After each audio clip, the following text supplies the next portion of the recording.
ಪ್ರೀತಿಯ ನಾಡ ಬಾಂಧವರೇ, ಭಾರತದ 78ನೇ ಸ್ವಾತಂತ್ರ್ಯೋತ್ಸವದ ಸಂದರ್ಭದಲ್ಲಿ ನಿಮ್ಮೆಲ್ಲರಿಗೂ ಹೃತ್ಪೂರ್ವಕ ಶುಭಾಶಯಗಳನ್ನು ತಿಳಿಸಬಯಸುತ್ತೇನೆ.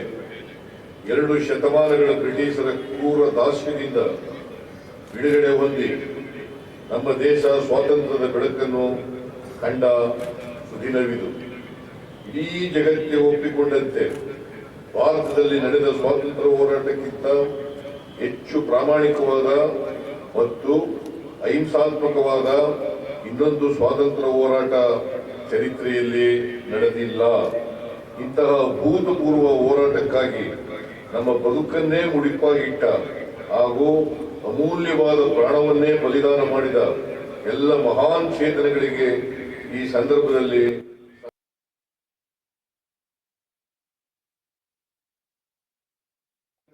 ಕಾಲಘಟ್ಟವನ್ನು ಮೆಲುಕು ಹಾಕುವಾಗ ಈ ವರ್ಷ ಅಂದರೆ 2024ನೇ ಇಸ್ವಿ ಹಲವು ರೀತಿಯಲ್ಲಿ ಮಹತ್ವದ್ದಾಗಿದೆ. ಮುಖ್ಯವಾಗಿ 1924ರ ಭಾರತೀಯ ರಾಷ್ಟ್ರೀಯ ಕಾಂಗ್ರೆಸ್ನ ಚಾರಿತ್ರಿಕ ಬೆಳಗಾವಿ ಅಧಿವೇಶನ ನಡೆದು 100 ವರ್ಷಗಳಾಗಿವೆ. ಅದೇ ರೀತಿ ಬಾಬಾ ಸಾಹೇಬ್ ಅಂಬೇಡ್ಕರ್ ಅವರು 1924ರಲ್ಲಿ ಬಹಿಷ್ಕೃತ ಹಿತಕಾರಣಿ ಸಭಾ ಎನ್ನುವ ಮಹತ್ವದ ಸಂಘಟನೆಯನ್ನು ಸ್ಥಾಪಿಸಿದ ಚಾರಿತ್ರಿಕ ಸಂಘಟನೆಗೂ ಈ ವರ್ಷ 100 ತುಂಬುತ್ತಿದೆ. ಬೆಳಗಾವಿ ಅಧಿವೇಶನ ಮಹಾತ್ಮ ಗಾಂಧೀಜಿಯವರ ಅಧ್ಯಕ್ಷತೆಯಲ್ಲಿ ನಡೆದಿತ್ತು. ಗಾಂಧೀಜಿ ಈ ಅಧಿವೇಶನದಲ್ಲಿ ಮಾಡಿದ ಅಧ್ಯಕ್ಷೀಯ ಭಾಷಣದಲ್ಲಿ ಧಾರ್ಮಿಕ ಸಾಮರಸ್ಯ ಮತ್ತು ವಿವಿಧ ಭಾಷೆಗಳನ್ನಾಡುವ ಜನರ ನಡುವಣ ಸೌಹಾರ್ದಯುತ ಸಂಬಂಧಕ್ಕೆ ಒತ್ತು ನೀಡಿ ಮಾತನಾಡಿದ್ದರು.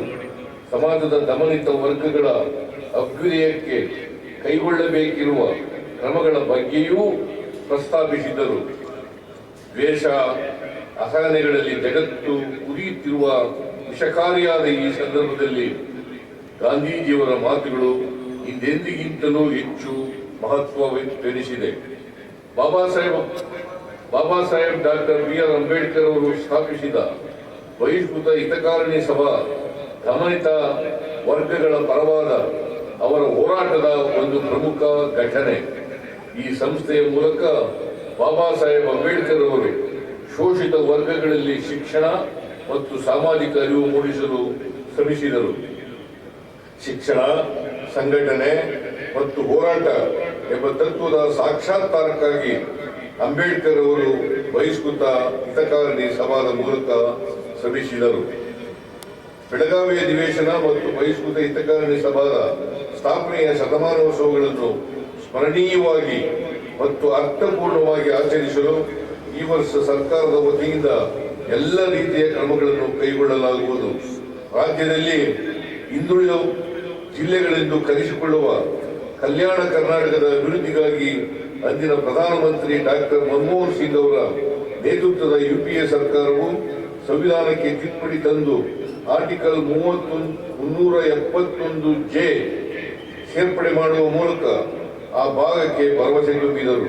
ಈ 10 ವರ್ಷಗಳಲ್ಲಿ ಉದ್ಯೋಗ, ಶಿಕ್ಷಣ, ಮೂಲಭೂತ ಸೌಕರ್ಯ, ನೀರಾವರಿ, ಕೈಗಾರಿಕಾ ಅಭಿವೃದ್ಧಿ ಮುಂತಾದವುಗಳ ಮೂಲಕ ಲಕ್ಷಾಂತರ ಕುಟುಂಬಗಳಲ್ಲಿ ನೆಮ್ಮದಿ ನೆಲೆಸಲು ಸಾಧ್ಯವಾಗಿದೆ. 10 ವರ್ಷಗಳ ಹಿಂದೆ ಪ್ರಾರಂಭವಾದ ಈ ಭರವಸೆಯ ಬೆಳಕಿಗೆ ಈಗ ದಶಮಾನೋತ್ಸವದ ಸಂದರ್ಭ. ಆದ್ದರಿಂದ ಸರ್ಕಾರವು ದಶಮಾನೋತ್ಸವ ಸಂಭ್ರಮವನ್ನು ಅರ್ಥಪೂರ್ಣವಾಗಿ ಆಚರಿಸಲು ನಿರ್ಧರಿಸಿದೆ. ಪ್ರಾದೇಶಿಕ ಅಸಮತೋಲನವನ್ನು ನಿವಾರಿಸುವ ನಿಟ್ಟಿನಲ್ಲಿ ಪ್ರಸಕ್ತ ಸಾಲಿನಲ್ಲಿ ಕಲ್ಯಾಣ ಕರ್ನಾಟಕ ಅಭಿವೃದ್ಧಿ ಮಂಡಳಿಯ ಮೂಲಕ 5,000 ಕೋಟಿ ರು ವೆಚ್ಚದ ಕಾಮಗಾರಿಗಳನ್ನು ಕೈಗೊಳ್ಳಲಾಗುವುದು. ಕರ್ನಾಟಕ ಮಾದರಿ ಅನ್ನ, ನೀರು ಮತ್ತು ಪ್ರಾಣಕ್ಕಿಂತ ಸ್ವಾತಂತ್ರ್ಯ ಎನ್ನುವುದು ಬಹಳ ದೊಡ್ಡದು ಎಂದು ಹೋರಾಡಿದ ಎಲ್ಲ ಮಹನೀಯರು ಕಂಡ ಕನಸಿನ ಹಾದಿಯಲ್ಲಿ ದೇಶವನ್ನು ಮುನ್ನಡೆಸುವುದಕ್ಕಾಗಿ ಮತ್ತು ಅಭಿವೃದ್ಧಿ ಸಾಧಿಸುವುದಕ್ಕಾಗಿ ಕಳೆದ 77 ವರ್ಷಗಳಲ್ಲಿ ಕರ್ನಾಟಕ ರಾಜ್ಯವು ಅತ್ಯಂತ ಮಹತ್ತರವಾದಂಥ ಕೊಡುಗೆಯನ್ನು ನೀಡಿದೆ. ಸ್ವಾತಂತ್ರ್ಯ, ಸಮಾನತೆ, ನ್ಯಾಯಪರತೆ ಮತ್ತು ಭ್ರಾತೃತ್ವದ ಆಧಾರದಲ್ಲಿ ದೇಶವನ್ನು ಕಟ್ಟುವ ಸ್ವಾತಂತ್ರ್ಯ ಚಳುವಳಿಗಾರರ ಆಶಯವನ್ನು ನಮ್ಮ ಸಂವಿಧಾನ ಪ್ರತಿಪಾದಿಸಿದೆ. ಕರ್ನಾಟಕದ ಬಸವಾದಿ ಶರಣರು ಪ್ರತಿಪಾದಿಸಿದ ಕಾಯಕ, ದಾಸೋಹ ಮತ್ತು ಸಮಸಮಾಜ ನಿರ್ಮಾಣದ ತತ್ವಗಳು ಸಂವಿಧಾನದ ಮೂಲಭೂತ ಆಶಯಗಳಿಗೆ ಸಮೀಪವಾಗಿವೆ. ಈ ಮೌಲ್ಯಗಳನ್ನು ಆಧಾರವಾಗಿರಿಸಿಕೊಂಡು ಸಾಮಾಜಿಕ ನ್ಯಾಯ ಮತ್ತು ಆರ್ಥಿಕ ಸಮಾನತೆಗೆ ವಿಶೇಷವಾದ ಆದ್ಯತೆ ನೀಡಿ ರಾಜ್ಯದ ಸರ್ವತೋಮುಖ ಬೆಳವಣಿಗೆಯನ್ನು ಸಾಧಿಸುವ ಮತ್ತು ಆ ಮೂಲಕ ರಾಷ್ಟ್ರ ನಿರ್ಮಾಣದಲ್ಲಿ ಪಾಲ್ಗೊಳ್ಳುವ ಕಾರ್ಯವನ್ನು ಕರ್ನಾಟಕದಲ್ಲಿ ನಾವು ಮಾಡುತ್ತಿದ್ದೇವೆ. ಇದು ಅಭಿವೃದ್ಧಿಯ ಕರ್ನಾಟಕ ಮಾದರಿ. 2023ರಲ್ಲಿ ಸ್ಪಷ್ಟ ಬಹುಮತದೊಂದಿಗೆ ಅಧಿಕಾರಕ್ಕೆ ಬಂದ ನಮ್ಮ ಸರ್ಕಾರ ಕಳೆದ 15 ತಿಂಗಳುಗಳ ಅವಧಿಯಲ್ಲಿ ಈ ನಿಟ್ಟಿನಲ್ಲಿ ಸ್ಪಷ್ಟ ಹೆಜ್ಜೆಗಳನ್ನು ಇರಿಸಿದೆ. ಚುನಾವಣೆಯ ಸಂದರ್ಭದಲ್ಲಿ ನೀಡಿದ ಭರವಸೆಯಂತೆ 5 ಗ್ಯಾರಂಟಿ ಯೋಜನೆಗಳನ್ನು ಜಾರಿಗೊಳಿಸುವ ಮೂಲಕ ರಾಜ್ಯದ ಸಮಸ್ತ ಜನರ ಬದುಕಿಗೆ ಒಂದು ಆರ್ಥಿಕ ಭದ್ರತೆಯನ್ನು ಒದಗಿಸುವ ಕೆಲಸ ನಮ್ಮ ಸರ್ಕಾರ ಮಾಡುತ್ತಿದೆ. ಹೆಚ್ಚುತ್ತಿರುವ ಆರ್ಥಿಕ ಅಸಮಾನತೆಯಿಂದಾಗಿ ಬಸವಳಿದು ಹೋಗಿರುವ ಜನರ ಬದುಕಿಗೆ ಈ ಯೋಜನೆಗಳು ನೆಮ್ಮದಿ ತಂದಿವೆ. ಯೋಜನೆಗಳ ಮೂಲಕ ಸಂಪತ್ತಿನ ಮರುಹಂಚಿಕೆ ಒತ್ತು ನೀಡುತ್ತಲೇ ರಾಜ್ಯದ ಆರ್ಥಿಕ ಬೆಳವಣಿಗೆಯನ್ನು ಸುಸ್ಥಿರವಾದ ರೀತಿಯಲ್ಲಿ ಹೆಚ್ಚಿಸಲು ಕೂಡ ಅಷ್ಟೇ ಬದ್ಧತೆಯಿಂದ ಕಾರ್ಯಕ್ರಮಗಳನ್ನು ಹಮ್ಮಿಕೊಂಡಿದ್ದೇವೆ. ಆರ್ಥಿಕ ಬೆಳವಣಿಗೆ ಮತ್ತು ಆರ್ಥಿಕ ಸಮಾನತೆಯನ್ನು ಸಾಧಿಸುವುದರ ಜೊತೆಗೆ ಈ ನೆಲದ ಸಾಮಾಜಿಕ ಸೌಹಾರ್ದತೆ ಮತ್ತು ಸಹಬಾಳ್ವೆಯ ಪರಂಪರೆಯನ್ನು ಮುಂದುವರಿಸಿ ಕರ್ನಾಟಕವನ್ನು ನಿಜ ಅರ್ಥದಲ್ಲಿ ಸರ್ವ ಜನಾಂಗದ ಶಾಂತಿಯ ತೋಟವನ್ನಾಗಿ ರೂಪಿಸಲು ನಾವು ಕಾರ್ಯತತ್ಪರಾಗಿದ್ದೇವೆ. ಕಲ್ಯಾಣ ಯೋಜನೆಗಳು. ನಮ್ಮ 5 ಗ್ಯಾರಂಟಿ ಯೋಜನೆಗಳಾದ ಗೃಹಲಕ್ಷ್ಮಿ, ಶಕ್ತಿ, ಗೃಹ ಜ್ಯೋತಿ, ಅನ್ನಭಾಗ್ಯ ಮತ್ತು ಯುವನಿಧಿ ಯೋಜನೆಗಳಿಂದಾಗಿ ಮಾಸಿಕ ಸರಾಸರಿ 4,000ರಿಂದ 5,000 ರೂಗಳಷ್ಟು ಪ್ರತಿ ಫಲಾನುಭವಿ ಕುಟುಂಬಕ್ಕೆ ಪ್ರತ್ಯಕ್ಷ ಮತ್ತು ಪರೋಕ್ಷವಾಗಿ ಲಭಿಸುತ್ತದೆ. ಇದು ಹಲವು ಕಾರಣಗಳಿಂದ ಸಂಕಷ್ಟದಲ್ಲಿರುವ ಕುಟುಂಬಗಳಿಗೆ ನೇರ ಆರ್ಥಿಕ ನೆರವು ನೀಡುವ ಯೂನಿವರ್ಸಲ್ ಬೇಸಿಕ್ ಇನ್ಕಮ್ ಪರಿಕಲ್ಪನೆ. ಮುಂದುವರಿದ ರಾಷ್ಟ್ರಗಳಲ್ಲಿ ಆರ್ಥಿಕವಾಗಿ ಅಶಕ್ತ ವರ್ಗಗಳಿಗೆ ನೆರವಾಗಲು ಜಾರಿಗೊಳಿಸಲಾಗುತ್ತಿರುವ ಇಂತಹ ಯೋಜನೆಯೊಂದನ್ನು ಅತಿ ದೊಡ್ಡ ಮಟ್ಟದಲ್ಲಿ ಸಾಕಾರಗೊಳಿಸುತ್ತಿರುವ ರಾಜ್ಯ ಕರ್ನಾಟಕ. ಈ ಬಗ್ಗೆ ನಮಗೆ ಹೆಮ್ಮೆ ಇದೆ. ಈ ಯೋಜನೆಗಳು ಮುಂದುವರಿಯಲಿವೆ.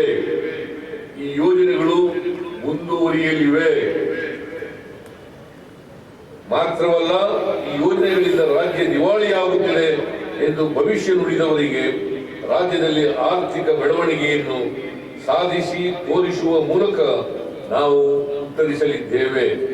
ಈ ಯೋಜನೆಗಳ ವ್ಯಾಪ್ತಿಯೊಳಗೆ ಹೊಸ ಆವಿಷ್ಕಾರಗಳನ್ನು ನಡೆಸಿ ಅವುಗಳು ಫಲಾನುಭವಿಗಳಿಗೆ ಇನ್ನಷ್ಟು ಹೆಚ್ಚು ನೆರವಾಗುವ ರೀತಿಯ ಕ್ರಮಗಳನ್ನು ಕೈಗೊಳ್ಳಲು ನಾವು ಉದ್ಯುಕ್ತರಾಗಿದ್ದೇವೆ. ಉದಾಹರಣೆಗೆ, ಗೃಹಲಕ್ಷ್ಮಿ ಯೋಜನೆಯಡಿ ಫಲಾನುಭವಿ ಕುಟುಂಬಗಳಿಗೆ ಯಜಮಾನಿ ಮಹಿಳೆಯರಿಗೆ ಈಗ ಮಾಸಿಕ 2,000 ರು ನೆರವು ನೀಡುತ್ತಿದ್ದೇವೆ. ಈ ಫಲಾನುಭವಿಗಳನ್ನು ಸ್ತ್ರೀ ಶಕ್ತಿ ಮಹಿಳಾ ಸ್ವಸಹಾಯ ಸಂಘಗಳಾಗಿ ಸಂಘಟಿಸುವ ಮೂಲಕ ಅವರಿಗೆ ವಿವಿಧ ಹಣಕಾಸು ಸಂಸ್ಥೆಗಳಿಂದ ಆರ್ಥಿಕ ನೆರವು ಒದಗಿಸಿ ವರಮಾನ ತರುವ ವಿವಿಧ ಚಟುವಟಿಕೆಗಳಲ್ಲಿ ಅವರನ್ನು ತೊಡಗಿಸುವ ಯೋಚನೆ ಇದೆ. ಅದೇ ರೀತಿ ಯುವ ನಿಧಿಯ ಫಲಾನುಭವಿಗಳಿಗೆ ಕೌಶಲ್ಯ ಅಭಿವೃದ್ಧಿ ತರಬೇತಿಯನ್ನು ನೀಡಲು ಕ್ರಮ ವಹಿಸಲಾಗುತ್ತಿದೆ. ಶಕ್ತಿ ಯೋಜನೆಯಡಿ ಮಹಿಳೆಯರು 270 ಕೋಟಿ ಟ್ರಿಪ್ ಉಚಿತ ಪ್ರಯಾಣ ಸೌಲಭ್ಯ ಪಡೆಯುವ ಮೂಲಕ 6,541 ಕೋಟಿ ರೂಗಳಷ್ಟು ಪ್ರಮಾಣ ವೆಚ್ಚ ಉಳಿತಾಯ ಮಾಡಿದ್ದಾರೆ. ಗೃಹಲಕ್ಷ್ಮಿ ಯೋಜನೆಯಡಿ 1.20 ಕೋಟಿ ಮಹಿಳೆಯರಿಗೆ ಈವರೆಗೆ 25,259 ಕೋಟಿ ರೂಗಳನ್ನು ನೇರವಾಗಿ ಅವರ ಬ್ಯಾಂಕ್ ಖಾತೆಗೆ ವರ್ಗಾಯಿಸಲಾಗಿದೆ. ಅನ್ನಭಾಗ್ಯ ಯೋಜನೆಯಡಿ ಹೆಚ್ಚುವರಿ ಅಕ್ಕಿ ನೀಡುವುದಾಗಿ ಘೋಷಿಸಲಾಗಿತ್ತು. ಆದರೆ ಕೇಂದ್ರದ ಅಸಹಕಾರದಿಂದ ಅಕ್ಕಿಯ ಬದಲಿಗೆ ನಗದು ವರ್ಗಾವಣೆ ಮಾಡಲಾಗುತ್ತಿದೆ. ಈವರೆಗೆ 1.16 ಕೋಟಿ ಪಡಿತರ ಚೀಟಿಗಳ 4.08 ಕೋಟಿ ಫಲಾನುಭವಿಗಳಿಗೆ 7,763 ರು ನೆರವನ್ನು ನೇರವಾಗಿ ವರ್ಗಾಯಿಸಲಾಗಿದೆ. ಉಚಿತವಾಗಿ 200 ಯೂನಿಟ್ ವರೆಗೆ ವಿದ್ಯುತ್ ನೀಡುವ ಗೃಹ ಜ್ಯೋತಿ ಯೋಜನೆಯ ಸೌಲಭ್ಯವನ್ನು 1.60 ಕೋಟಿ ಕುಟುಂಬಗಳು ಪಡೆದುಕೊಳ್ಳುತ್ತಿವೆ. ಈ ಯೋಜನೆಗಾಗಿ 8,844 ಕೋಟಿ ರು ವೆಚ್ಚ ಮಾಡಲಾಗಿದೆ. ಯುವ ನಿಧಿ ಯೋಜನೆಯಡಿ 1.31 ಲಕ್ಷ ಪದವಿ ಮತ್ತು ಡಿಪ್ಲೊಮಾ ಪಡೆದ ನಿರುದ್ಯೋಗಿಗಳಿಗೆ ನೆರವು ನೀಡಲಾಗುತ್ತಿದ್ದು, ಇದಕ್ಕಾಗಿ 91 ಕೋಟಿ ರುಗಳನ್ನು ಭರಿಸಲಾಗಿದೆ. ನಮ್ಮ ಸರ್ಕಾರದ ಜನಕಲ್ಯಾಣ ಯೋಜನೆಗಳು 5 ಗ್ಯಾರಂಟಿಗಳಿಗಷ್ಟೇ ಸೀಮಿತವಾಗಿಲ್ಲ. ದುರ್ಬಲ ವರ್ಗದವರಿಗೆ ಸಾಮಾಜಿಕ ಭದ್ರತೆ ಒದಗಿಸುವ ವಿವಿಧ ಮಾಸಿಕ ಪಿಂಚಣಿಗಳಡಿ 78.64 ಲಕ್ಷ ಫಲಾನುಭವಿಗಳು ನೇರ ನಗದು ವರ್ಗಾವಣೆಯ ರೂಪದಲ್ಲಿ ನೆರವು ಪಡೆಯುತ್ತಿದ್ದಾರೆ. ಮೈತ್ರಿ ಯೋಜನೆಯಡಿ ಲಿಂಗತ್ವ ಅಲ್ಪಸಂಖ್ಯಾತರಿಗೆ ನೀಡಲಾಗುವ ಪಿಂಚಣಿ ಮೊತ್ತವನ್ನು 800 ರುಗಳಿಂದ 1,200 ರುಗಳಿಗೆ ಹಾಗೂ ಮಾಜಿ ದೇವದಾಸಿಯರಿಗೆ ನೀಡಲಾಗುತ್ತಿರುವ ಮಾಸಾಸನವನ್ನು 1,500 ರೂಪಾಯಿಗಳಿಂದ 2,000 ರೂಪಾಯಿಗಳಿಗೆ ಹೆಚ್ಚಿಸಲಾಗಿದೆ. ಇದಕ್ಕಾಗಿ ನಮ್ಮ ರಾಜ್ಯ ಸರ್ಕಾರ ಅಧಿಕಾರಕ್ಕೆ ಬಂದ ನಂತರ ವೃದ್ಧಾಪ್ಯ ವೇತನ, ವಿಧವಾ ವೇತನ, ಮೈತ್ರಿ, ಮನಸ್ವಿನಿ ಮೊದಲಾದ ಸಾಮಾಜಿಕ ಭದ್ರತೆ ಯೋಜನೆಗಳಲ್ಲಿ 13,027 ಕೋಟಿ ರು ವೆಚ್ಚ ಮಾಡಲಾಗಿದೆ. ಇದರ ಜೊತೆಗೆ ನಮ್ಮ ಸರ್ಕಾರ ಅಧಿಕಾರಕ್ಕೆ ಬಂದ ನಂತರ 6 ಉತ್ಪಾದಕರ ಖಾತೆಗಳಿಗೆ 1,822.28 ಕೋಟಿ ರುಗಳ ಪ್ರೋತ್ಸಾಹಧನವನ್ನು ಇಬಿಟಿ ಮೂಲಕ ವರ್ಗಾವಣೆ ಮಾಡಲಾಗಿದೆ. ಸಹಕಾರ ಸಂಸ್ಥೆಗಳಿಂದ ನೀಡಲಾದ ಬೆಳೆ ಸಾಲ, ಸ್ವಸಹಾಯ ಸಂಘಗಳ ಸಾಲ ಹಾಗೂ ಮತ್ತಿತರ ಸಾಲಗಳಿಗೆ 1,642 ಕೋಟಿ ರು ಬಡ್ಡಿ ಸಹಾಯಧನ ನೀಡಲಾಗಿದೆ ಹಾಗೂ 20,029 ಕೋಟಿ ರು ವೆಚ್ಚ ಭರಿಸಿ ನೀರಾವರಿ ಪಂಪ್ಸೆಟ್ಗಳಿಗೆ ಉಚಿತ ವಿದ್ಯುತ್ ಒದಗಿಸಲಾಗಿದೆ. ಕೊಬ್ಬರಿ ಬೆಳೆಗಾರರ ಸಂಕಷ್ಟಕ್ಕೆ ಸ್ಪಂದಿಸಿದ ರಾಜ್ಯ ಸರ್ಕಾರವು ಪ್ರತಿ ಕ್ವಿಂಟಾಲ್ ಕೊಬ್ಬರಿಗೆ ಹೆಚ್ಚುವರಿಯಾಗಿ 1,500 ಪ್ರೋತ್ಸಾಹಧನ ಘೋಷಿಸಿದ್ದೇವೆ. ಕನಿಷ್ಠ ಬೆಂಬಲ ಬೆಲೆ ಯೋಜನೆಯಡಿ ಕೇಂದ್ರದ ನಾಫೆಡ್ನಿಂದ ಬರಬೇಕಾದ ಪೂರ್ಣ ಅನುದಾನ ಬಿಡುಗಡೆಯನ್ನು ನಿರೀಕ್ಷಿಸಿ ರಾಜ್ಯ ಸರ್ಕಾರ ಘೋಷಿಸಿದ ನೆರವು ಸೇರಿದಂತೆ ಒಟ್ಟು 870 ಕೋಟಿ ರುಗಳನ್ನು ನೇರವಾಗಿ 58,893 ರೈತರ ಖಾತೆಗಳಿಗೆ ವರ್ಗಾಯಿಸಿದೆ. ಅಸಂಘಟಿತ ಕಾರ್ಮಿಕರ ಕ್ಷೇಮಾಭಿವೃದ್ಧಿಗಾಗಿ ಮೋಟಾರು ಮತ್ತು ಇತರ ಸಂಬಂಧಿತ ಕಾರ್ಮಿಕರಿಗೆ ಹಾಗೂ ಸಿನಿಮಾ ಮತ್ತು ಸಾಂಸ್ಕೃತಿಕ ಚಟುವಟಿಕೆಗಳಲ್ಲಿ ತೊಡಗಿದ ಕಾರ್ಮಿಕರ ಕಲ್ಯಾಣಕ್ಕೆ ಪ್ರತ್ಯೇಕ ಕಾಯ್ದೆಗಳನ್ನು ಜಾರಿಗೊಳಿಸಲಾಗಿದೆ. ಇದರೊಂದಿಗೆ ಗಿಗ್ ಕಾರ್ಮಿಕರ ವಿಮಾ ಸೌಲಭ್ಯ ಯೋಜನೆ ಮತ್ತು ಪತ್ರಿಕಾ ವಿತರಕರಿಗೆ ಅಪಘಾತ ಮತ್ತು ವೈದ್ಯಕೀಯ ಸೌಲಭ್ಯ ಯೋಜನೆಗಳನ್ನು ಜಾರಿಗೊಳಿಸಲಾಗಿದೆ. ಪರಿಶಿಷ್ಟ ಜಾತಿ ಮತ್ತು ಪರಿಶಿಷ್ಟ ಪಂಗಡದವರ ಅಭ್ಯುದಯಕ್ಕಾಗಿ ನಮ್ಮ ಸರ್ಕಾರದ ಹಿಂದಿನ ಅವಧಿಯಲ್ಲಿ ಜಾರಿಗೊಳಿಸಲಾಗಿದ್ದ SC, SP ಮತ್ತು TSP ಕಾಯ್ದೆ 2013 ಸೆಕ್ಷನ್ 7D ಅನ್ನು ಕೈಬಿಡುವ ಮೂಲಕ ಅನುದಾನ ಪರಿಶಿಷ್ಟ ಸಮುದಾಯಗಳಿಗಾಗಿಯೇ ಬಳಕೆಯಾಗುವುದನ್ನು ಖಾತರಿಪಡಿಸಲಾಗಿದೆ. ಪರಿಶಿಷ್ಟ ಜಾತಿ, ಪರಿಶಿಷ್ಟ ಪಂಗಡದವರು ಹಾಗೂ ಇನ್ನುಳಿದ ವರ್ಗದವರಿಗೆ 1 ಕೋಟಿ ರುವರೆಗಿನ ಗುತ್ತಿಗೆಯಲ್ಲಿ ಮೀಸಲಾತಿ 1 ಕೋಟಿ ರುವರೆಗಿನ ಗುತ್ತಿಗೆಯಲ್ಲಿ ಮೀಸಲಾತಿ. ಸರ್ಕಾರಿ ಹುದ್ದೆಗಳಿಗೆ ಹೊರಗುತ್ತಿಗೆ ಆಧಾರದ ನೇಮಕಾತಿಯಲ್ಲಿ ಮೀಸಲಾತಿ. ಮಹಿಳಾ ಉದ್ಯಮಿಗಳಿಗೆ KSFCಯಲ್ಲಿ 4% ಬಡ್ಡಿ ದರದಲ್ಲಿ ನೀಡುವ ಸಾಲದ ಮಿತಿ 5 ಕೋಟಿ ರುಗಳಿಗೆ ಹೆಚ್ಚಳ ಮುಂತಾದ ಉಪಕ್ರಮಗಳ ದುರ್ಬಲ ವರ್ಗಗಳ ಕುರಿತ ನಮ್ಮ ಕಾಳಜಿ ಸಾಕ್ಷಿಯಾಗಿವೆ. ಕರ್ನಾಟಕ ವಸತಿ ಶಿಕ್ಷಣ ಸಂಸ್ಥೆಯಡಿ ಹೋಬಳಿಗೊಂದು ವಸತಿ ಶಾಲೆ ಪ್ರಾರಂಭಿಸುವ ಗುರಿಯನ್ನು ಹೊಂದಿದ್ದು, ಪ್ರಸಕ್ತ ಸಾಲಿನಲ್ಲಿ 20 ಹೊಸ ವಸತಿ ಶಾಲೆಗಳು ಹಾಗೂ ಪರಿಶಿಷ್ಟ ಜಾತಿ, ಪರಿಶಿಷ್ಟ ಪಂಗಡ, ಹಿಂದುಳಿದ ವರ್ಗ ಮತ್ತು ಅಲ್ಪಸಂಖ್ಯಾತ ಸಮುದಾಯದವರಲ್ಲಿ ಉನ್ನತ ಶಿಕ್ಷಣಕ್ಕೆ ಉತ್ತೇಜನ ನೀಡಲು ಪೂರಕವಾಗಿ ಹೊಸದಾಗಿ ಒಟ್ಟು 295 ಮೆಟ್ರಿಕ್ ನಂತರದ ವಿದ್ಯಾರ್ಥಿ ನಿಲಯಗಳನ್ನು ಮಂಜೂರು ಮಾಡಲಾಗಿದೆ. ಪರಿಶಿಷ್ಟ ಪಂಗಡದ ಅತಿ ಹಿಂದುಳಿದ 23 ಅಲೆಮಾರಿ, ಅರೆ ಅಲೆಮಾರಿ ಸಮುದಾಯಗಳ ವಿದ್ಯಾರ್ಥಿಗಳಿಗೆ ಏಕಲವ್ಯ ಮಾದರಿ ವಸತಿ ಶಾಲೆಗಳಲ್ಲಿ 20% ಮೀಸಲಾತಿ ಹಾಗೂ ನೇರ ಪ್ರವೇಶ ಅವಕಾಶ ಕಲ್ಪಿಸಲಾಗಿದೆ. ಅಲ್ಲದೆ ಮಹರ್ಷಿ ವಾಲ್ಮೀಕಿ ಆದಿವಾಸಿ ಬುಡಕಟ್ಟು ವಸತಿ ಶಾಲೆಗಳ ವಿದ್ಯಾರ್ಥಿಗಳ ಸಂಖ್ಯಾಬಲವನ್ನು 25ರಿಂದ 40ಕ್ಕೆ ಹೆಚ್ಚಿಸಲಾಗಿದೆ. ಹಿಂದುಳಿದ ವರ್ಗಗಳ ವಿದ್ಯಾರ್ಥಿಗಳಿಗಾಗಿ ಬಾಡಿಗೆ ಕಟ್ಟಡದಲ್ಲಿರುವ 30 ವಿದ್ಯಾರ್ಥಿ ನಿಲಯಗಳ ಸ್ವಂತ ಕಟ್ಟಡ ನಿರ್ಮಾಣ ಕಾರ್ಯ ಕೈಗೆತ್ತಿಕೊಳ್ಳಲಾಗಿದೆ. ಅಲ್ಪಸಂಖ್ಯಾತ ಸಮುದಾಯಗಳ ಶೈಕ್ಷಣಿಕ ಅಭಿವೃದ್ಧಿಗಾಗಿ 100 ಹೊಸ ಮೌಲಾನಾ ಆಜಾದ್ ಶಾಲೆಗಳ ಪ್ರಾರಂಭ ಹಾಗೂ 50 ಸಂಖ್ಯಾಬಲವುಳ್ಳ 25 ಮೊರಾರ್ಜಿ ದೇಸಾಯಿ ವಸತಿ ಶಾಲೆಗಳನ್ನು ಪ್ರಾರಂಭಿಸಲು ಕ್ರಮ ಕೈಗೊಳ್ಳಲಾಗಿದೆ. ಸ್ವಂತ ಕಟ್ಟಡ ಹೊಂದಿರುವ 25 ಮೊರಾರ್ಜಿ ದೇಸಾಯಿ ವಸತಿ ಶಾಲೆಗಳಲ್ಲಿ ಪದವಿ ಪೂರ್ವ ಶಿಕ್ಷಣವನ್ನು ಪ್ರಾರಂಭಿಸಲಾಗಿದೆ. ಮಧ್ಯಾಹ್ನದ ಉಪಹಾರ ಯೋಜನೆಯಡಿ ಅಜೀಂ ಪ್ರೇಮ್ಜಿ ಪ್ರತಿಷ್ಠಾನದ ಸಹಯೋಗದೊಂದಿಗೆ ಮೊಟ್ಟೆ ಅಥವಾ ಚಿಕ್ಕಿ ಅಥವಾ ಬಾಳೆಹಣ್ಣಿನ ವಿತರಣೆಯನ್ನು ವಾರದಲ್ಲಿ 2 ದಿನಗಳಿಂದ 6 ದಿನಗಳಿಗೆ ಹೆಚ್ಚಿಸಲಾಗಿದೆ. ಹಾಗೂ ಶ್ರೀ ಸತ್ಯಸಾಯಿ ಅನ್ನಪೂರ್ಣ ಟ್ರಸ್ಟ್ ಮುದ್ದೇನಹಳ್ಳಿ ಇವರ ಸಹಭಾಗಿತ್ವದಲ್ಲಿ ವಾರದಲ್ಲಿ 3 ದಿನ ರಾಗಿ ಮಾಲ್ಟ್ ಅನ್ನು ನೀಡಲಾಗುತ್ತಿದೆ. ರಾಜ್ಯದ ಸರ್ಕಾರಿ ಪ್ರಾಥಮಿಕ ಶಾಲೆಗಳಿಗೆ 11,494 ಶಿಕ್ಷಕರನ್ನು ನೇಮಿಸಿಕೊಳ್ಳಲಾಗಿದೆ. ಬಾಕಿ ಇರುವ ಹುದ್ದೆಗಳನ್ನು ಹಂತ ಹಂತವಾಗಿ ಭರ್ತಿ ಮಾಡುವ ಪ್ರಕ್ರಿಯೆ ಪ್ರಾರಂಭಿಸುತ್ತೇವೆ. ಮುಕ್ತ ನಿರ್ಭೀತ ಸಮಾಜದ ನಿರ್ಮಾಣ ಹಾಗೂ ವೈಜ್ಞಾನಿಕ ತಳಹದಿಯ ಮೇಲೆ ಉನ್ನತ ಶಿಕ್ಷಣ ವ್ಯವಸ್ಥೆ ರೂಪಿಸಲು ರಾಜ್ಯ ಶಿಕ್ಷಣ ನೀತಿಯನ್ನು ರೂಪಿಸಲಾಗುತ್ತಿದೆ.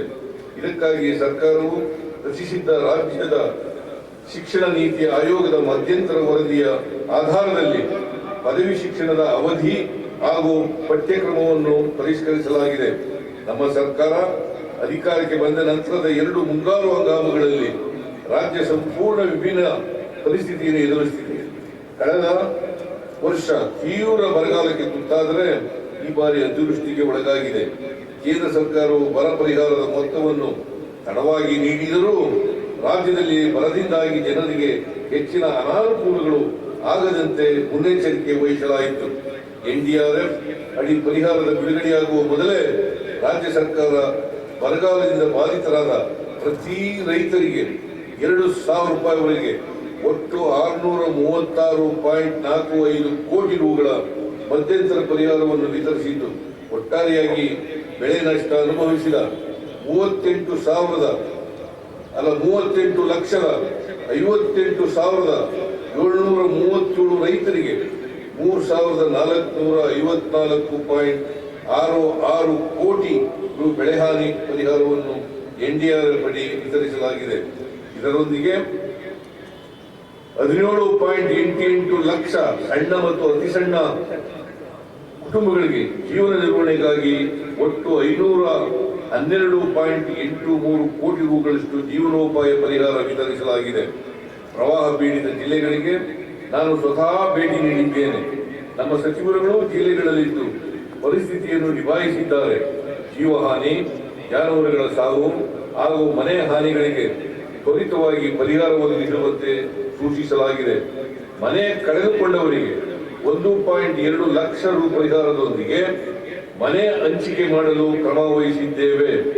ಅಭಿವೃದ್ಧಿ ಮತ್ತು ಪರಿಸರ ನಡುವೆ ಸಮತೋಲನ ಸಾಧಿಸುವುದು ಅತಿ ಅಗತ್ಯ ಎಂಬ ಪ್ರಕೃತಿಯ ಎಚ್ಚರಿಕೆಯನ್ನು ನಾವು ಗಂಭೀರವಾಗಿ ಪರಿಗಣಿಸಬೇಕಾಗಿದೆ.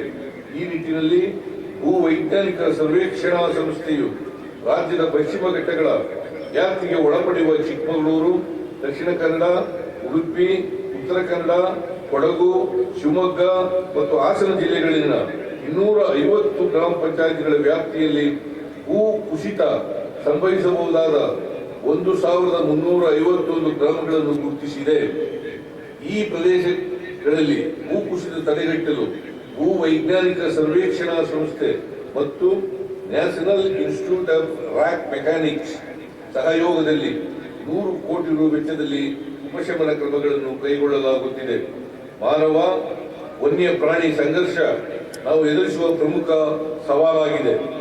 ಇದನ್ನು ಸಮರ್ಥವಾಗಿ ತಡೆಗಟ್ಟುವ ನಿಟ್ಟಿನಲ್ಲಿ ನಮ್ಮ ಸರ್ಕಾರ ಅಧಿಕಾರಕ್ಕೆ ಬಂದ ನಂತರ 120 ಕಿಲೋಮೀಟರ್ ರೈಲ್ವೆ ಬ್ಯಾರಿಕೇಡ್ ನಿರ್ಮಾಣ ಮಾಡಲಾಗುತ್ತಿದೆ. ಇದರೊಂದಿಗೆ 7 ಆನೆ ಟಾಸ್ಕ್ ಫೋರ್ಸ್ ಹಾಗೂ 2 ಚಿರತೆ ಟಾಸ್ಕ್ ಫೋರ್ಸ್ ರಚಿಸಲಾಗಿದೆ. ಇತ್ತೀಚೆಗೆ ಮಾನವ ಆನೆ ಸಂಘರ್ಷ ತಡೆಗಟ್ಟುವ ಕುರಿತು ಬೆಂಗಳೂರಿನಲ್ಲಿ ಅಂತಾರಾಷ್ಟ್ರೀಯ ಸಮ್ಮೇಳನವನ್ನು ಆಯೋಜಿಸಲಾಗಿದೆ. ನಮ್ಮ ಸರ್ಕಾರ ಅಸ್ತಿತ್ವಕ್ಕೆ ಬಂದ ಮೇಲೆ ವಿವಿಧ ವಸತಿ ಯೋಜನೆಗಳಡಿ ಒಟ್ಟು 3,690 ಕೋಟಿ ರು ವೆಚ್ಚದಲ್ಲಿ 2.38 ಲಕ್ಷ ಮನೆಗಳನ್ನು ಪೂರ್ಣಗೊಳಿಸಲಾಗಿದೆ. ಪ್ರಧಾನಮಂತ್ರಿ ಆವಾಸ್ ಯೋಜನಾ ಅಡಿ ಫಲಾನುಭವಿಗಳಿಗೆ ಆರ್ಥಿಕವಾಗಿ ಹೊರೆಯಾಗಿದ್ದ ವಂತಿಗೆಯಲ್ಲಿ ತಲಾ 4 ಲಕ್ಷ ರುಗಳಂತೆ ರಾಜ್ಯ ಸರ್ಕಾರವೇ ಭರಿಸಲು ತೀರ್ಮಾನಿಸಿ ಅರ್ಧಕ್ಕೆ ನಿಂತಿದ್ದ ಮನೆಗಳ ನಿರ್ಮಾಣ ಮತ್ತೆ ಪ್ರಾರಂಭವಾಗಿದೆ. ಈಗಾಗಲೇ 36,781 ಮನೆಗಳನ್ನು ಪೂರ್ಣಗೊಳಿಸಿ ಫಲಾನುಭವಿಗಳಿಗೆ ಹಸ್ತಾಂತರಿಸುವ ಮೂಲಕ ಬಡಜನರ ಸ್ವಂತ ಸೂರಿನ ಕನಸನ್ನು ಸಾಕಾರಗೊಳಿಸಿದ್ದೇವೆ. ಹಾಗೆಯೇ ಇನ್ನುಳಿದ ಮನೆಗಳನ್ನು ಪೂರ್ಣಗೊಳಿಸಲು ಅಗತ್ಯವಿರುವ ಕ್ರಮಗಳನ್ನು ಕೈಗೊಂಡಿದ್ದೇವೆ. ಜನರಿಗೆ ಸರಳವಾಗಿ ಪಾರದರ್ಶಕವಾಗಿ ನಾಗರಿಕ ಸೇವೆಗಳನ್ನು ದೊರಕಿಸಲು ನಮ್ಮ ಸರ್ಕಾರವು ಹಲವು ಉಪಕ್ರಮಗಳನ್ನು ಕೈಗೊಂಡಿದೆ. ಈ ನಿಟ್ಟಿನಲ್ಲಿ ಪಹಣಿಗೆ ಆಧಾರ್ ಜೋಡಣೆ, ಆಟೋ ಮ್ಯೂಟೇಷನ್ ಸೌಲಭ್ಯ, ಬಗರುಕುಂ ಸಾಗುವಳಿ ತಂತ್ರಾಂಶ, ಕಂದಾಯ ದಾಖಲೆಗಳ ಡಿಜಿಟಲೀಕರಣ, ನಗರಾಸ್ತಿ ಮಾಲೀಕತ್ವದ ಹಕ್ಕು ದಾಖಲೆಗಳ ಯೋಜನೆ ಮೊದಲಾದವುಗಳ ರೈತರ ಜನಸಾಮಾನ್ಯರ ಸಮಯ ಹಾಗೂ ಶ್ರಮ ಉಳಿತಾಯ ಮಾಡುವಂತಹ ಮಹತ್ವದ ಕ್ರಮಗಳಾಗಿವೆ. ಗ್ರಾಮೀಣ ಪ್ರದೇಶದ ಜನರು ತಮ್ಮ ಗ್ರಾಮ ಪಂಚಾಯಿತಿಯಲ್ಲಿಯೇ ಸಕಾಲದಲ್ಲಿ ಜನನ ಮರಣ ನೋಂದಣಿ ಮಾಡುವ ಉದ್ದೇಶದಿಂದ ರಾಜ್ಯದ ಎಲ್ಲ 5,950 ಗ್ರಾಮ ಪಂಚಾಯಿತಿಗಳಲ್ಲಿರುವ ಗ್ರಾಮ ಪಂಚಾಯಿತಿ ಕಾರ್ಯದರ್ಶಿಗಳನ್ನು ಜನನ ಮರಣ ಉಪನೋಂದಣಾಕಾರಿಗಳನ್ನಾಗಿ ನೇಮಿಸಲಾಗಿದೆ. ನೋಂದಣಿ ಮತ್ತು ಮುದ್ರಾಂಕ, ಗ್ರಾಮೀಣಾಭಿವೃದ್ಧಿ ಮತ್ತು ಪಂಚಾಯತ್ ರಾಜ್ ಇಲಾಖೆ ಸೇರಿದಂತೆ ವಿವಿಧ ಇಲಾಖೆಗಳಲ್ಲಿ ವರ್ಗಾವಣೆಯಲ್ಲಿ ಪಾರದರ್ಶಕತೆ ತರಲು ಕೌನ್ಸಿಲಿಂಗ್ ವ್ಯವಸ್ಥೆಯನ್ನು ಅಳವಡಿಸಲಾಗಿದೆ. ಗ್ರಾಮೀಣ ಪ್ರದೇಶದಲ್ಲಿ ದುಡಿಯುವ ತಾಯಂದಿರ ಅನುಕೂಲಕ್ಕಾಗಿ 4,000 ಪಂಚಾಯಿತಿಗಳಲ್ಲಿ ಕೂಸಿನ ಮನೆ ಶಿಶುಪಾಲನಾ ಕೇಂದ್ರಗಳನ್ನು ಸ್ಥಾಪಿಸಲಾಗಿದೆ. ಆರ್ಥಿಕ ಅಭಿವೃದ್ಧಿ, ಈಗಾಗಲೇ ಹೇಳಿದಂತೆ ಕಲ್ಯಾಣ ಯೋಜನೆಗಳ ಜೊತೆಗೆ ಆರ್ಥಿಕ ಅಭಿವೃದ್ಧಿ ದರದ ವೇಗ ಹೆಚ್ಚಿಸಲು ಉದ್ಯಮ, ಕೃಷಿ, ಮೂಲಭೂತ ಸೌಕರ್ಯ ಮುಂತಾದ ಕ್ಷೇತ್ರಗಳಲ್ಲಿ ಬಹುಮುಖಿ ಯೋಜನೆಗಳನ್ನು ಸರ್ಕಾರ ಹಮ್ಮಿಕೊಂಡಿದೆ. ರಾಜ್ಯದ ಸಮಗ್ರ ಅಭಿವೃದ್ಧಿಯೇ ನಮ್ಮ ಗುರಿ ಮತ್ತು ಧ್ಯೇಯವಾಗಿದೆ. 2023-24 ಸಾಲಿನಲ್ಲಿ ಕರ್ನಾಟಕ ರಾಜ್ಯವು 54,427 ಕೋಟಿ ರು ವಿದೇಶಿ ಬಂಡವಾಳ ಹೂಡಿಕೆ ಆಕರ್ಷಿಸುವುದರೊಂದಿಗೆ ದೇಶದಲ್ಲಿ 3ನೇ ಸ್ಥಾನದಲ್ಲಿದೆ. 2023-24 ಸಾಲಿನಲ್ಲಿ ವಿವಿಧ ಉದ್ಯಮ ಸಂಸ್ಥೆಗಳೊಂದಿಗೆ 13 ಒಪ್ಪಂದಗಳನ್ನು ಮಾಡಿಕೊಳ್ಳಲಾಗಿದೆ. ಇವುಗಳ ಅಡಿಯಲ್ಲಿ ರಾಜ್ಯದಲ್ಲಿ 42,915 ಕೋಟಿ ರು ಹೂಡಿಕೆಯಾಗಿ ಸುಮಾರು 22,600 ಹೊಸ ಉದ್ಯೋಗಗಳು ಸೃಷ್ಟಿಯಾಗುವ ನಿರೀಕ್ಷೆ ಇದೆ. 2023-24 ಸಾಲಿನಲ್ಲಿ ರಾಜ್ಯ ಏಕಗವಾಕ್ಷಿ ಅನುಮೋದನಾ ಸಮಿತಿಗಳಲ್ಲಿ 591 ಬಂಡವಾಳ ಹೂಡಿಕೆ ಯೋಜನೆಗಳಿಗೆ ಅನುಮೋದನೆ ನೀಡಲಾಗಿದ್ದು, ಇವುಗಳಿಂದ ಸುಮಾರು 84,232 ಕೋಟಿ ರು ಬಂಡವಾಳ ಹರಿದು ಬರಲಿದ್ದು 1,56,986 ಜನರಿಗೆ ಉದ್ಯೋಗಾವಕಾಶ ಕಲ್ಪಿಸಲಾಗಿದೆ. 2023-24 ಸಾಲಿನಲ್ಲಿ ರಾಜ್ಯವು 1,66,545 ಮಿಲಿಯನ್ ಅಮೆರಿಕನ್ ಡಾಲರ್ ಮೊತ್ತದ ರಫ್ತು ಮಾಡಿ ಮೊದಲನೇ ಸ್ಥಾನದಲ್ಲಿದೆ. ಕಳೆದ ಸಾಲಿಗೆ ಹೋಲಿಸಿದರೆ ರಾಜ್ಯವು 5.20% ಪ್ರಗತಿಯನ್ನು ಸಾಧಿಸಿದೆ. ರಾಜ್ಯಕ್ಕೆ ಅಂತಾರಾಷ್ಟ್ರೀಯ ಹಾಗೂ ರಾಷ್ಟ್ರೀಯ ಬಂಡವಾಳವನ್ನು ಆಕರ್ಷಿಸುವ ಸಂಬಂಧ ವಿಶ್ವ ಬಂಡವಾಳ ಹೂಡಿಕೆದಾರರ ಸಮಾವೇಶ ಇನ್ವೆಸ್ಟ್ ಕರ್ನಾಟಕ 225 ಬೆಂಗಳೂರಿನಲ್ಲಿ ಫೆಬ್ರವರಿ 25ರಲ್ಲಿ ಆಯೋಜಿಸಲಾಗುತ್ತಿದೆ. ಇದಕ್ಕೆ ಬರದ ಸಿದ್ಧತೆ ನಡೆಯುತ್ತಿದ್ದು, ದೇಶ ವಿದೇಶಗಳಲ್ಲಿ ರೋಡ್ ಶೋಗಳನ್ನು ನಡೆಸಿ ಹೂಡಿಕೆದಾರರನ್ನು ಆಹ್ವಾನಿಸಲಾಗುವುದು. ರಾಜ್ಯ ಸರ್ಕಾರವು ಸಂಪೂರ್ಣ ಕ್ಲೀನ್ ಮೊಬಿಲಿಟಿ ವಾಹನ ಮೌಲ್ಯ ಸರಪಳಿಯಲ್ಲಿ 50,000 ಕೋಟಿ ರು ಹೂಡಿಕೆಗಳನ್ನು ಆಕರ್ಷಿಸುವ ಹಾಗೂ ಸರಿಸುಮಾರು 1 ಲಕ್ಷ ಹೊಸ ಉದ್ಯೋಗಗಳನ್ನು ಸೃಷ್ಟಿಸುವ ಉದ್ದೇಶದೊಂದಿಗೆ ಕರ್ನಾಟಕ ಕ್ಲೀನ್ ಮೊಬಿಲಿಟಿ ಪಾಲಿಸಿ 2024-29 ಕರಡನ್ನು ನೀತಿಯನ್ನು ಸಿದ್ಧಪಡಿಸಿದ್ದು ಅನುಮೋದನೆಯ ಅಂತಿಮ ಹಂತದಲ್ಲಿರುತ್ತದೆ. ಕೃಷಿ ಕ್ಷೇತ್ರದಲ್ಲಿ ಉದ್ಯಮಶೀಲತೆ ಹೆಚ್ಚಿಸಲು ಹಾಗೂ ಗ್ರಾಮೀಣ ಭಾಗದ ಯುವಕರಿಗೆ ಉದ್ಯೋಗ ಸೃಜನೆಗಾಗಿ ಕೃಷಿ ನವೋದ್ಯಮ ಯೋಜನೆಯಡಿ 40 ಉದ್ಯಮಗಳಿಗೆ ಉತ್ತೇಜನ ನೀಡಲಾಗಿದೆ.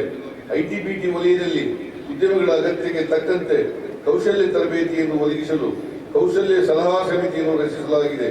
ಈ ಸಮಿತಿಯು ಉದ್ಯಮ ಬೇಡಿಕೆಗಳ ಅನುಗುಣವಾಗಿ ಕೋರ್ಸ್ಗಳ ವಿವರವಾದ ಯೋಜನೆ ಕುರಿತು ವರದಿ ನೀಡಿದ್ದು, ಈ ಕೌಶಲ್ಯಗಳ ತರಬೇತಿಯನ್ನು ನೀಡಲು ಕ್ರಮ ವಹಿಸಲಾಗುವುದು. ರಾಜ್ಯ ಸರ್ಕಾರದ ವಿವಿಧ ಇಲಾಖೆಗಳ ಖಾಲಿ ಇರುವ ಹುದ್ದೆ ಭರ್ತಿಗೆ ಒತ್ತು ನೀಡಲಾಗಿದ್ದು 15,428 ಹುದ್ದೆಗಳ ಭರ್ತಿಗೆ ಸರ್ಕಾರ ಅನುಮೋದನೆ ನೀಡಿದೆ. ಇಂದಿನ ಸರ್ಕಾರದ ಅವಧಿಯಲ್ಲಿ ಅಧಿಸೂಚನೆಯಾಗಿ ಬಾಕಿ ಉಳಿದಿದ್ದ 670 ಹುದ್ದೆಗಳೂ ಸೇರಿದಂತೆ ಒಟ್ಟು 11,512 ಹುದ್ದೆಗಳ ನೇಮಕಾತಿ ಪ್ರಕ್ರಿಯೆ ವಿವಿಧ ಹಂತಗಳಲ್ಲಿ ಪ್ರಗತಿಯಲ್ಲಿದೆ.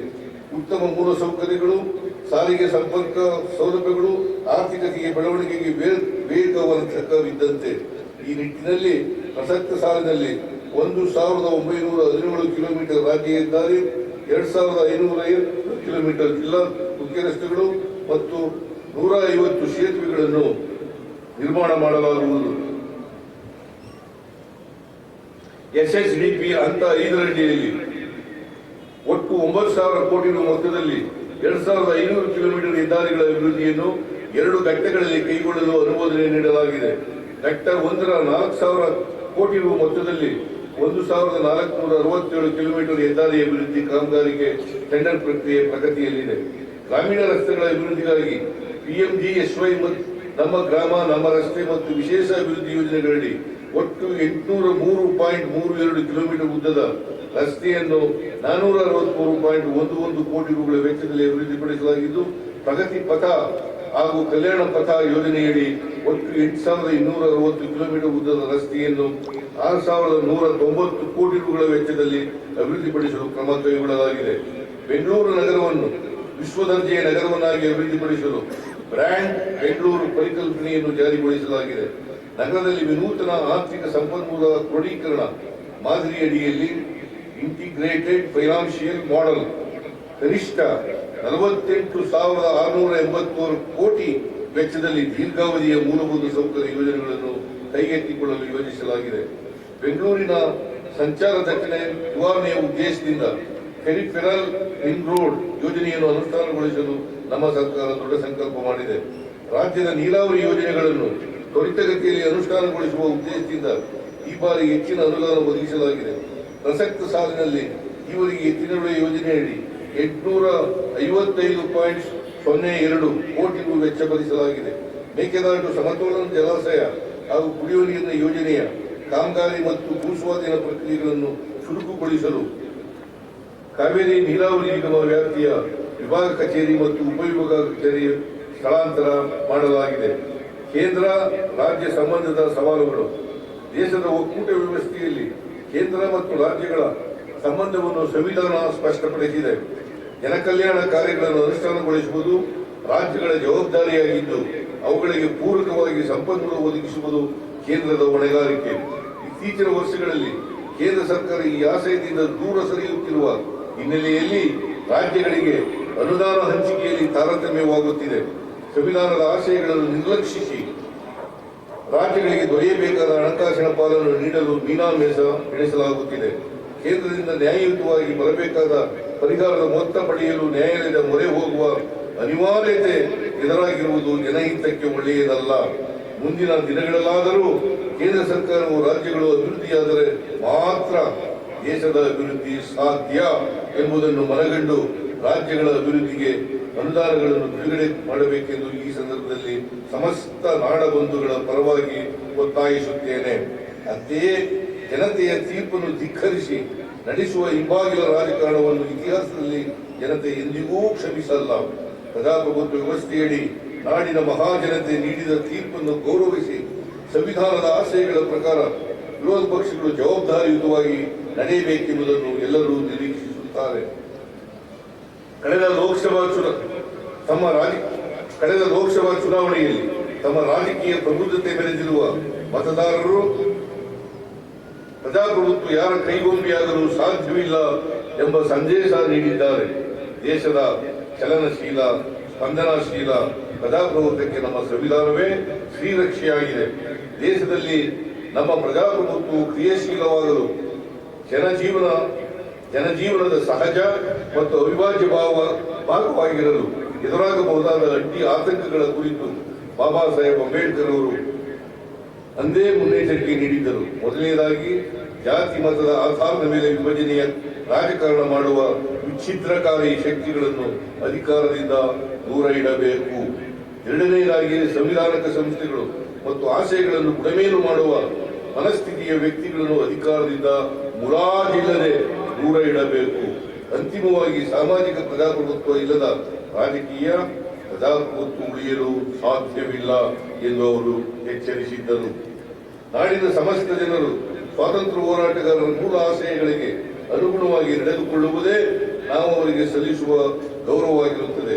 ಈ ಸಂದರ್ಭದಲ್ಲಿ ರಾಷ್ಟ್ರಪಿತ ಮಹಾತ್ಮ ಗಾಂಧಿ, ಭಗತ್ ಸಿಂಗ್ ಮತ್ತು ಹುತಾತ್ಮರಾದ ಅವರ ಕ್ರಾಂತಿಕಾರಿ ಸ್ನೇಹಿತರು, ನಮ್ಮ ಸಂವಿಧಾನ ನೀಡಿದ ಬಾಬಾ ಸಾಹೇಬ್ ಅಂಬೇಡ್ಕರ್, ವೈಜ್ಞಾನಿಕ ಮತ್ತು ಜಾತ್ಯತೀತ ತಲೆಹದಿಯ ಮೇಲೆ ಆಧುನಿಕ ಭಾರತ ನಿರ್ಮಾಣಕ್ಕೆ ಬುನಾದಿ ಹಾಕಿದ ಜವಾಹರಲಾಲ್ ನೆಹರು ಮುಂತಾದ ಮಹನೀಯರನ್ನು ನಾವು ಸ್ಮರಿಸಬೇಕು ಹಾಗೂ ಅವರ ಆಶಯಗಳನ್ನು ಪಾಲಿಸಬೇಕು.